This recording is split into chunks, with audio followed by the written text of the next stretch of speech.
It could be any group that you can think of, horse riding, bicycling, motorcycle clubs, picking and grinning clubs, guitar clubs. Come on, get out of your box. And all this means is we've never done this and we want to do it. It's going to help us, number one, with our socials, that we can hit citations and goals with socials.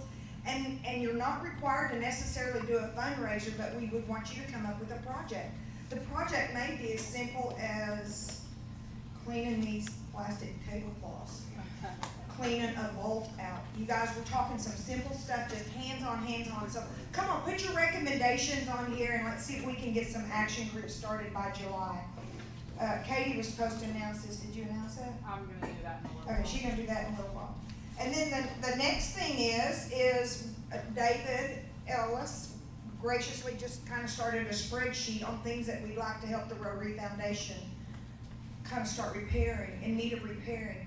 This is not a complete list, but it's a start. So if you want to just kind of write your recommendations down on there, like someone said that bathroom door in there needs cleaned and painted. Okay, write that down there. So if there's something on here you see that, just note it on here. You're not going to get in trouble. We just want to know what we need to do. We're going to do a lot with this building. We just going to do a lot with this building. Okay, and then I emailed out a Rotary Club health check. I've already graciously got 2 back. Rich is the most prompt man I've ever met in my life. It's no wonder that you're the big wig at the Hunt Regional. And it said health. Hunt Regional health, so it said health. He was like, oh, well, I feel that. Okay. But anyway, I brought paper copies for those of you that don't want to print and don't want to do things online. I'm going to keep it simple. I'm going to put it back here on the table. I'd like y'all to take one. I'd like you to complete it. I'd like you to bring it to next week's meeting. So we can just see if we can maybe change our club to be more vibrant, diversified, and get some millennials too. I'm sorry I said that, but I did. Yeah. And then other than that, I'm happy. My name Happy Buck is actually for my granddaughter, Jade Sickles. Just got offered, and she's going to be at Arlington Baptist University. She is playing volleyball. She's already practicing with them. And, of course, she's been helping me all summer, so I'm hiring again. Okay, I got 3 happies. First of all, thank you, David Wallen. It is our 19th wedding anniversary. Also, I'm happy because my husband made it again. It's his birthday today. Yeah. Praise the Lord. And I'm happy again because mine will be tomorrow. I can't forget your day. Okay, so we got another happy. First off, I just want to thank those that were crazy enough to stop by our business after hours last week. I don't know if y'all noticed, it was really, really hot. Yeah. And when we planned it, the temperature was supposed to be 80s. Texas threw us a curve, so thank y'all. And my other bucks it's been a pleasure. I got one more week and y'all are done with me. So, yeah, that's what I was expecting. Woohoo! Okay, now it's time to see who win that 2,500,000,000,024,000,000,000,000. Come on, David, you can do it. Are you, David, come on. Are you gonna pull the No, I number? got a ticket. You're gonna have to get somebody else. Okay, cool. They're right here. Okay. She's trying to get Okay, money let's away. mix them up. Did I have mine? Oh, yeah. Okay. All right, Miss Melva. Yeah, there you go. You are our Now, she pulls gracious, off her beautiful clothes. guest. Okay, Miss Melva, my ticket number is. Just read this one. No, I'll read it. I'll help you out. Oh, come on. Thank you, Andrew. You were trying to match it way I saw you. Okay, here we go. I'll move that out of your way. Spare your heartache. First number. 1. Yay. Second 9. Number 1. Okay, Debbie, you ready for some dessert? Oh, no, I need a 5. Come on, 5. Oh, a 5? Oh, I got a 5. Did I have a 5? Alrighty, number, engine number what? 9. Okay, and nothing? 0. Oh. And No. a note, a 8 note. Number 8. 08. She needs to call bingo. Okay, is that my number? Oh, look, right back there. Mr. Where? Adams. Oh, shoot, I thought I was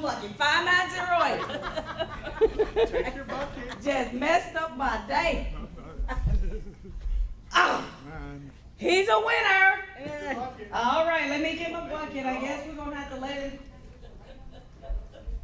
I took out that spade yesterday. Let's see. Here we go. Oh, it's a new card deck. I win a new deck. Should be. I know. Where'd the Not a deck piece go? of that in deck. No, the deck is not in there. Is it in there? No. Like it's taking the deck too. Wait, go check that. All right. Seems to have been kind of misplaced today.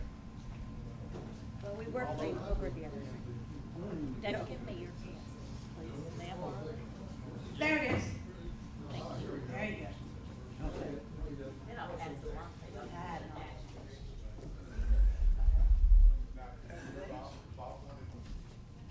All right. Partial deck. Maestro, can we get a drum roll? Drum roll, please. I have safely placed the ace of spade in the box back there. For me next time. Did you cut those cards like you've done it before? I have. Polka. All right, buddy. Let's see. It's the old maid you can pick now. And no winner. To a spade. All right, buddy. gotta get There you that go. out- get that out of the deck. All right, until next time. There you go. Thank you, ma'am. Uh-huh. Appreciate it. Mr. Ellis, would you like to introduce our new member right quick? Introduce him to the club in person. No, the deck just goes until somebody gets it, and then we get a new deck. Oh, okay. So I would it's like been Mr. over Wes Owen to come on up here. for each side, right? Wes Owen. The money. You just give us a minute or so, tell us a little bit about yourself. He has just been accepted as a new Rotarian. We call him Oh, that's a lot. as usual. Did you win it? Um, Oh, okay. a minute? Oh, boy. Yeah, condensed version. Oh, boy.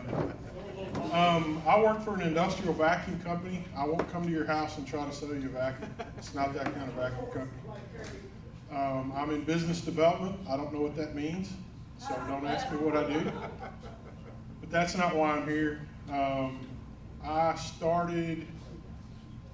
live in Lone Oak, first of all, so don't hate me for that.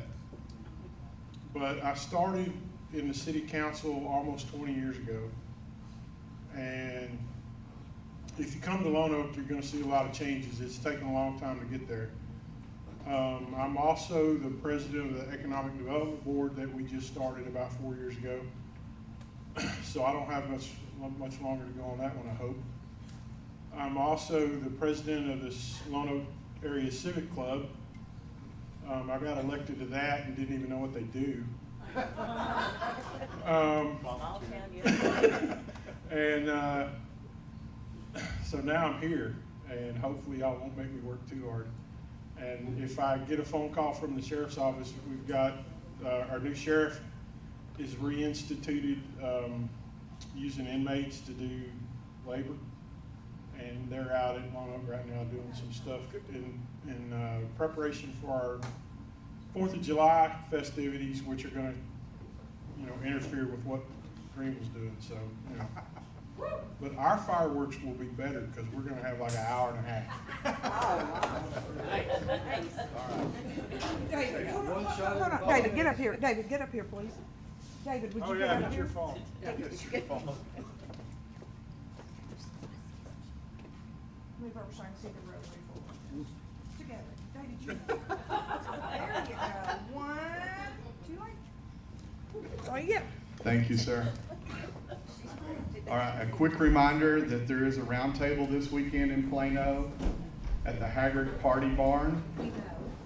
And there is also a project that they'll be doing, packing up in our club. Wally's gonna benefit from that. So if you can make it, please make it. I know, try to change my schedules and get there to help out and bring stuff back. So as we get ready for this program, I told Kasey I was going to introduce her as Mike Smith's wife, but First off, from Remember For Me, I'd like to bring up Kasey Smith to talk to y'all for a second. Take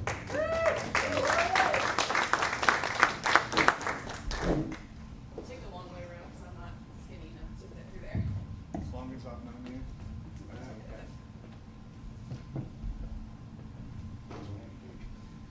Yes, he has many names. I don't have very many names, but, which is probably for the best because you probably would have called me an embarrassing one. No, I would Okay, not. well, I would not appreciate have that. done So yes, so my name is Kasey Smith. I wear a lot of hats. So those of you who saw me come in probably wondered what hat I was wearing today, but it is the RFM hat. So Remember For Me is an Alzheimer's education and support group here in Hunt County. It was started in 2015 by Julie Horn and Friendly. I always want to like give him a last name, but it never comes to me. So yes, it just never comes to me in the moment. I'm like, Friendly.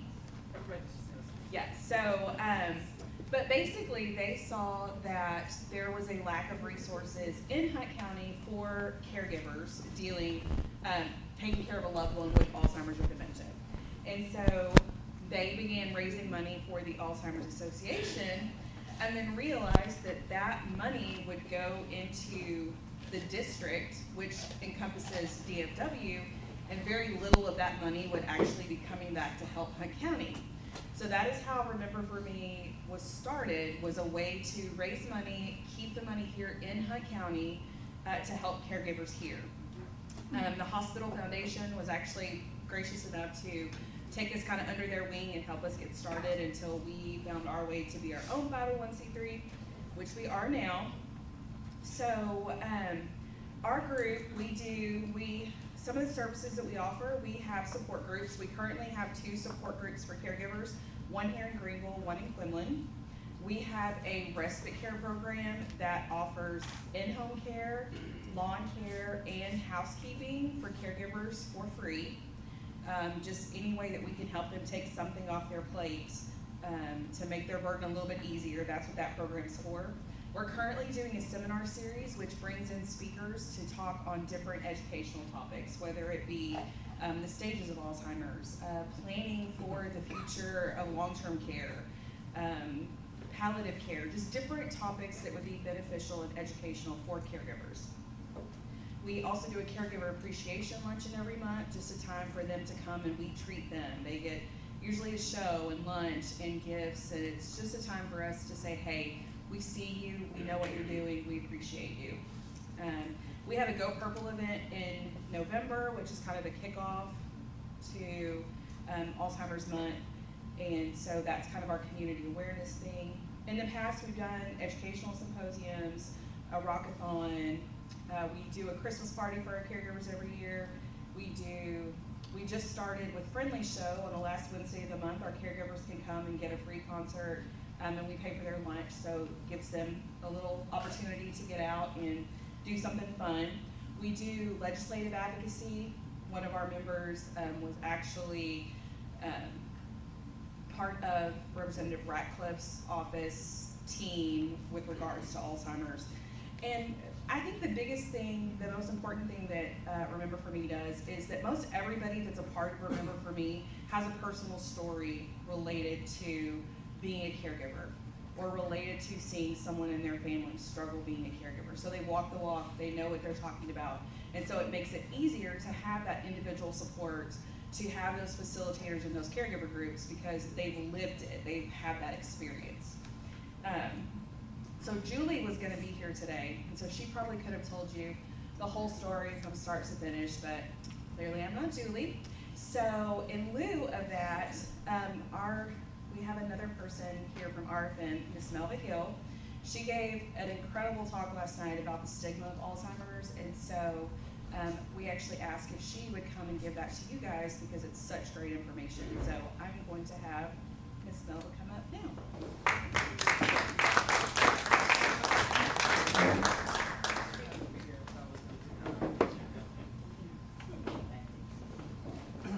Thank you, Kasey.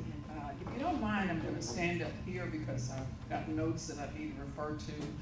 And as my mother used to say, I'm not very good at walking and chewing gum at the same time. So,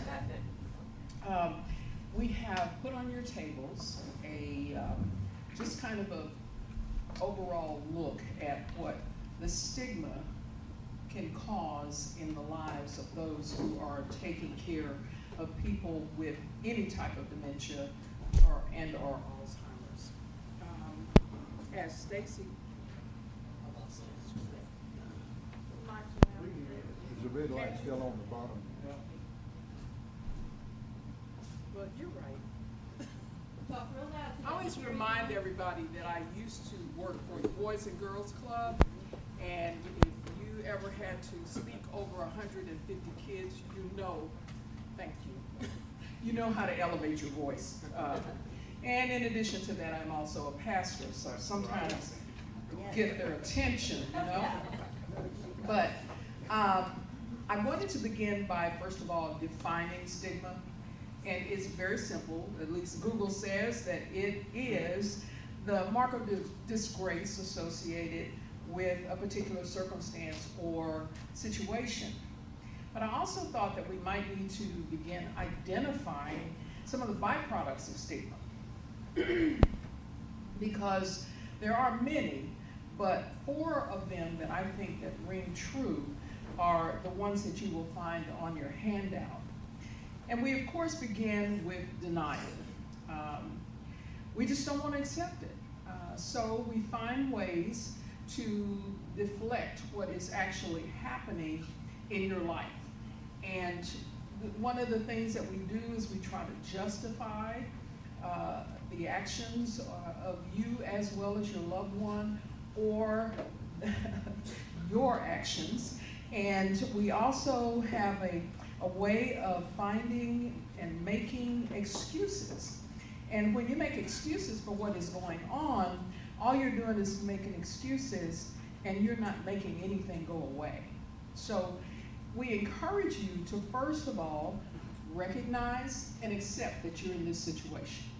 Life is life, and there are a lot of things that we can avoid in life, but there are many things that we can't.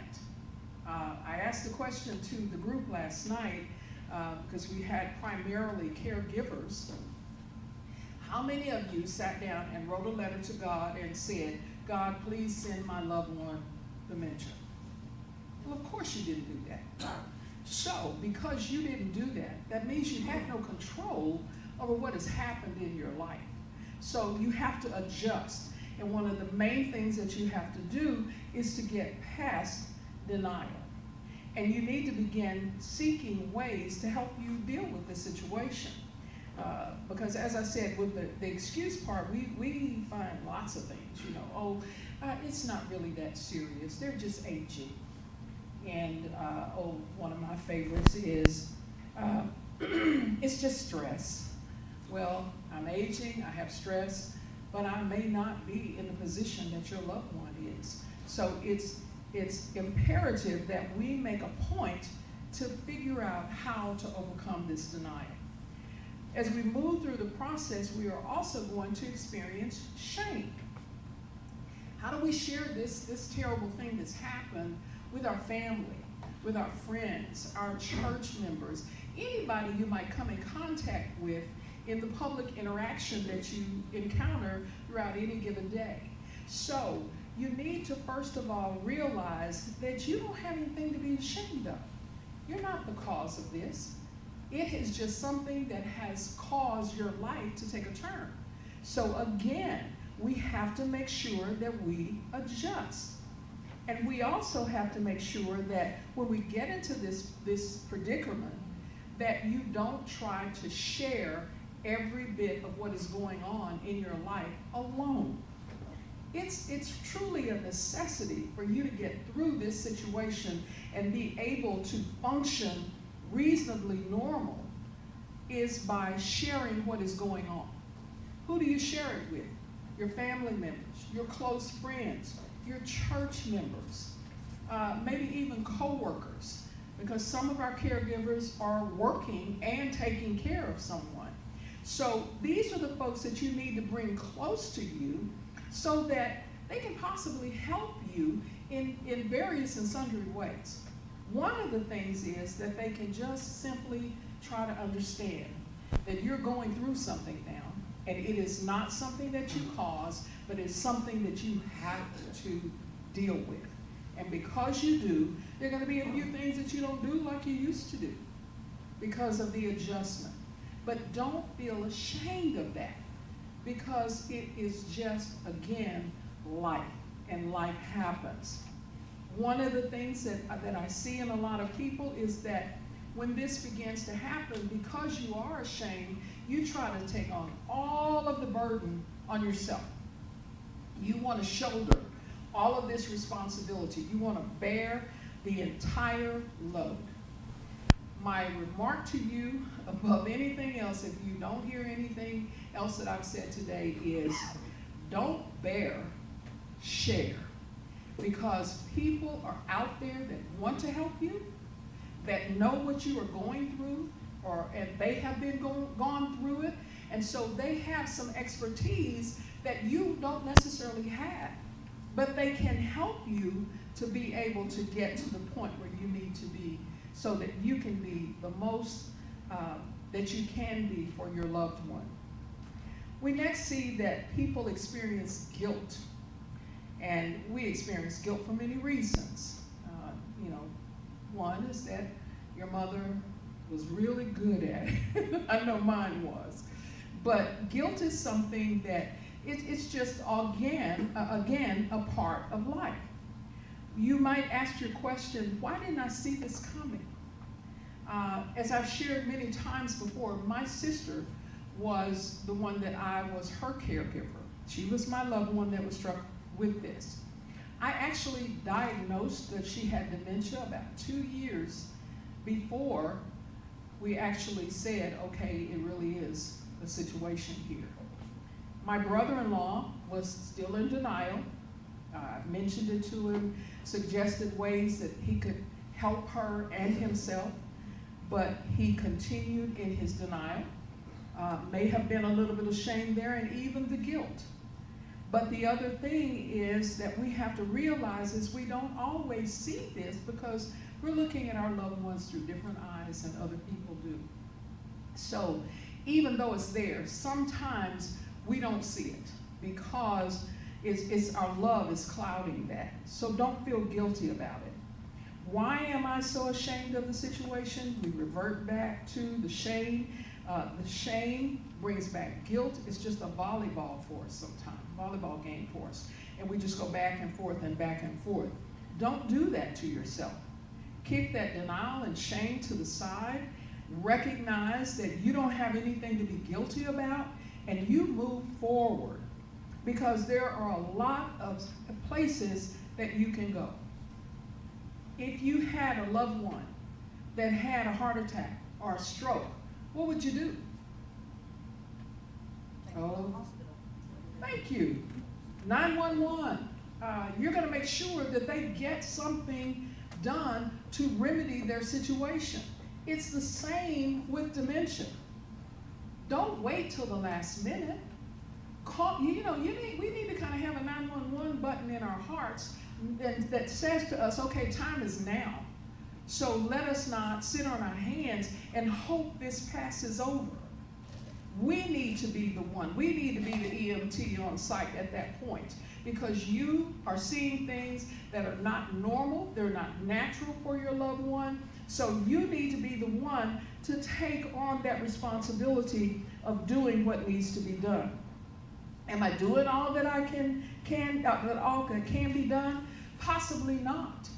But you need to ask yourself that question and not feel guilty about it, but say, okay, what is there out there that I can access that will help my family member as well as me?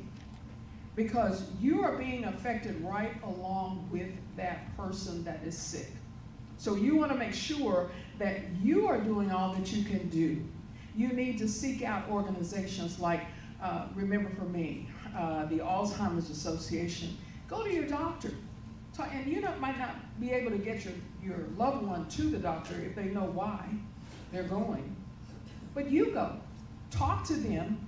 Explain to them what you are experiencing, and they can lead you in directions that you need to take. Kasey mentioned some of the other services that we have. which is our group. And it's a monthly meeting that is very beneficial, and we can see how some of our caregivers are really needing that when they come in. We have 3 things that we do during a quarter.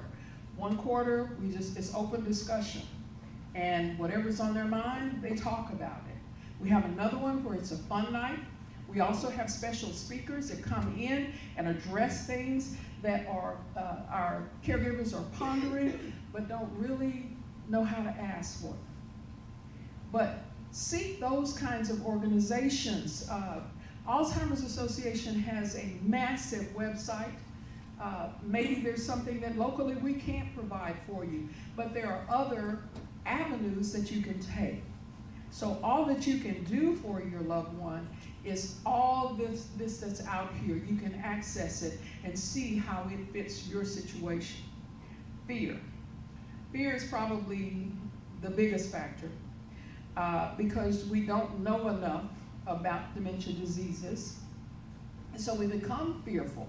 We don't know what's gonna shake out of the trees. So we're asking ourselves questions constantly, and sometimes it's not reaching out beyond ourselves. We're trying to just process it all in our minds. Again, as I said before, don't bear, share, because somebody has walked this walk before. So if somebody's already opened up a highway, why are you going to go through the back 40 to build a new one? It's there, so access it. What can you do? There's a lot that you can do. All of these things that I have spoken about previously, as far as reaching out for medical help, professional help, reaching out to local organizations, your church, for example. We have had several people to come to us and say, we know that there's 5 or 10 cases in our church, but we can't get them to come to Remember For Me. Well, because I am a pastor, I am happy. I know what kind of situation they're in, so I'm happy to go to your church. I will come and speak to your women's circle, missionaries, or brotherhood, or whatever it is you have, so that we can do it on a more intimate level so that you can get the help that you need. What do I need to do? Again, seek assistance for you and your loved one. That's the thing. I think we are geared so much to providing for the caregiver, providing for the loved one, that we forget about the caregiver. So find things that can help both of you. The question uppermost, I'm sure, in everybody's mind that has to walk this walk is, how can I overcome this? It's very simple. With support. Do not try to do this alone. Help your children to see that their father is going through something, or their mother, whichever the case may be. Include those people that are a part of this, that can have ownership in it, and see that you can't do it all by yourself, and you need their help. Be emphatic about it. We have so many people that, my kids live way off, and they can't always come in. Help them to understand that if they love the person as much as you do, and as much as they say they do, they will make some accommodations so that they can help both you and your loved one. Dementia diseases are overwhelming for both you and your loved one. And the one thing I can say to you in closing is, it will always overwhelm your loved one. Please don't let it overwhelm you. Thank you.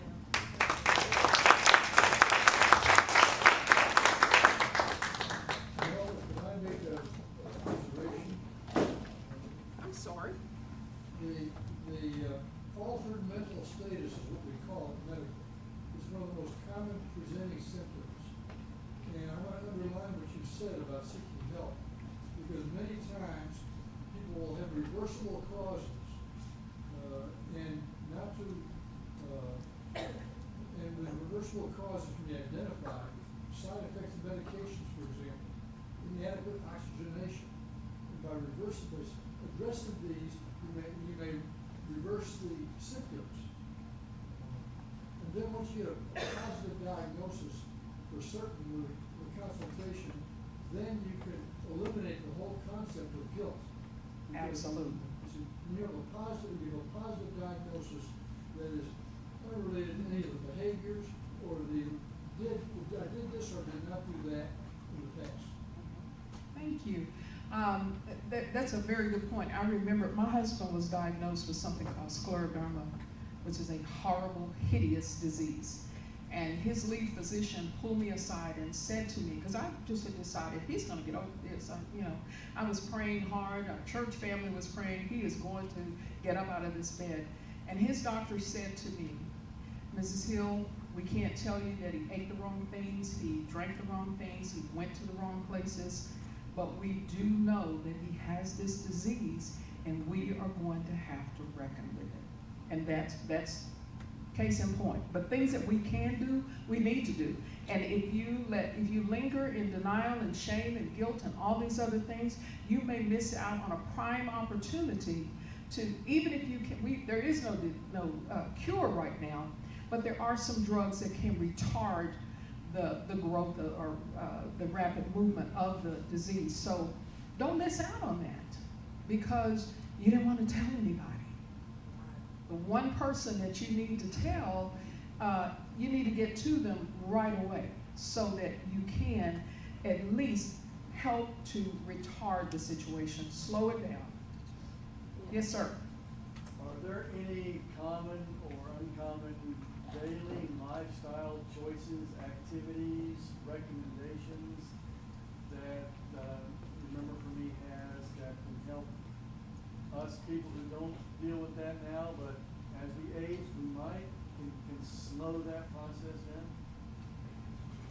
Technically, we don't have anything that we can offer, but the one thing that I would suggest is observation. When things are not quite what they used to be, always check it out.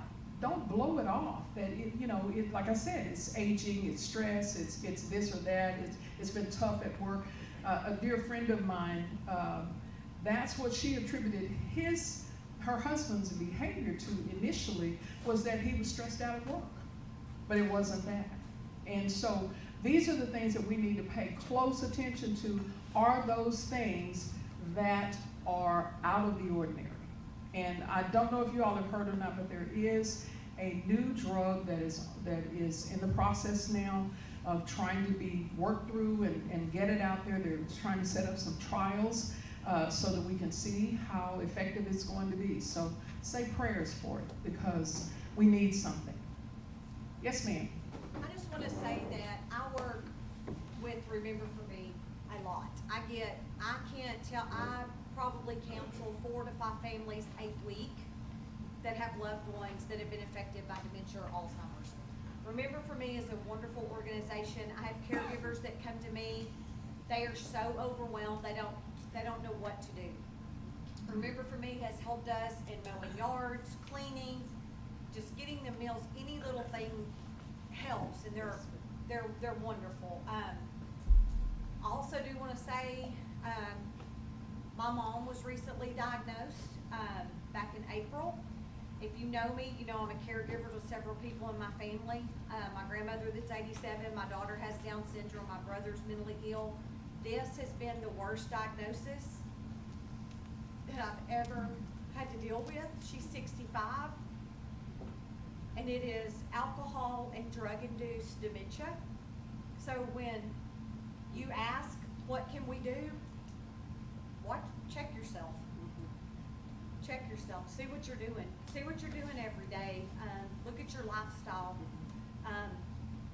The resentment that I've experienced in the past 3 months has brought me literally to my knees. There's a ton of resentment as a caregiver. I'm mad because she didn't raise me, and I'm mad that she did this to herself, and now I'm gonna have to take care of her by myself.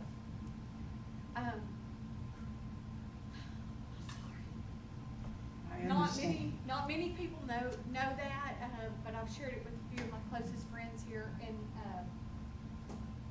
our group, and I just can't tell you enough, if you do know a friend or family member that is a caregiver, reach out to them. I could not do this personally without my family back in the city that's looking out for my mom, because I need a break from that right now. So she's very much in denial. We've had video visits over and over, and every time the neurologist has to tell her what her diagnosis is because she doesn't believe me. She thinks I'm lying to her. I just wanted to say that if you do know somebody, I'm always there to help. I seem to be a lot better at helping other people that have this situation than I can my own situation. But I have reached out to them. I've reached out to Julie for support, some of my dear friends here in the community, and I appreciate everyone that's been praying for me with this, with my mom. It is very tough, and Remember for Me does wonderful work, so I appreciate y'all, personally and professionally. Thank you. I'll add that to my presentation because I've forgotten that this happened to me after telling my brother-in-law what had happened 2 years before. He decided to die on us. And after I began trying to go through all this with my sister, I resented him. A couple of times I wanted to go dig him up and give him a talk or two. I mean, it makes you that angry. It does. It does. Resentment is a big factor, and we do need to work through it. That's why we need help. Yes? You hear the word dementia, you hear the word Alzheimer's. What's the difference between the two? Aww. Well, Alzheimer's is a form of dementia. There are several dementias. One that scares the heck out of me is one called Lewy Body.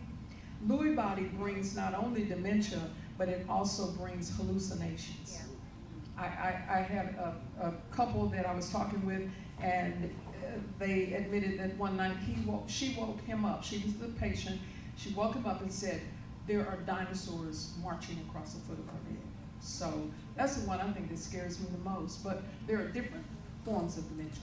Yes, sir. To address Rich's question, how do those who are not yet, who are aging but do not have dementia, how do they ward it off or prevent it? And there's been a number of studies now where you can actually develop new neural pathways. Mm-hmm. So mental activity. Yes. My mother did the crossword puzzle every day when she was 87.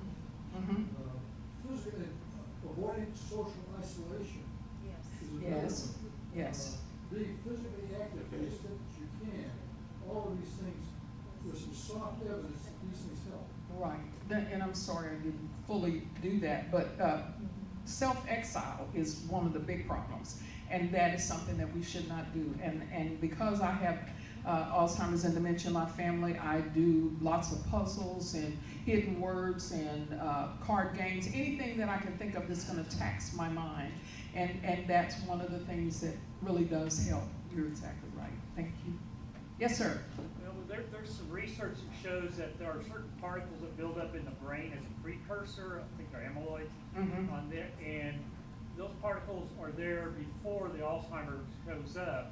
And a lot of the companies that I'm working with are looking at optical scans of the retina because it can go into the retina. If we can pick it up in the retina sooner, we might be able to warn people early on that. So there's a lot of research on that. Wow. You know, it's like shingles. I never knew when I was 9 years old and had chicken pox that on down the road I could possibly have shingles. So there's so much that leads to, this cause leads to another cause and so on and so on. But yes, Byron. There was an excellent article in the Wall Street Journal last Tuesday, not yesterday, but last Tuesday, on how one family coped with a mother and a wife that had Alzheimer's. They got her husband, her father of the kids, was a caregiver for 10 years. And I think that ought to be required reading for every kid in the United States, but sooner or later, people are living longer and longer. Yes. And they're gonna get some form of feebleness, you might say. And fortunately, I was just a caregiver for 2 years. But I can say it was taking care of my wife was a labor of love. Absolutely. Anybody else? thank you so much. And hopefully when we come back again, we'll have some figures and things for you.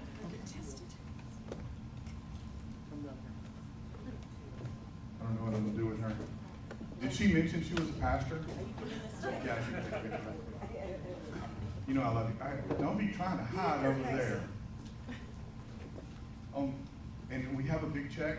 I couldn't find a dry erase marker a while ago. I did fix some of the lines that were kind of this way. But to help with some of y'all's projects, here is a check on behalf of the Greenville Rotary Club for y'all. So thank y'all. I like money.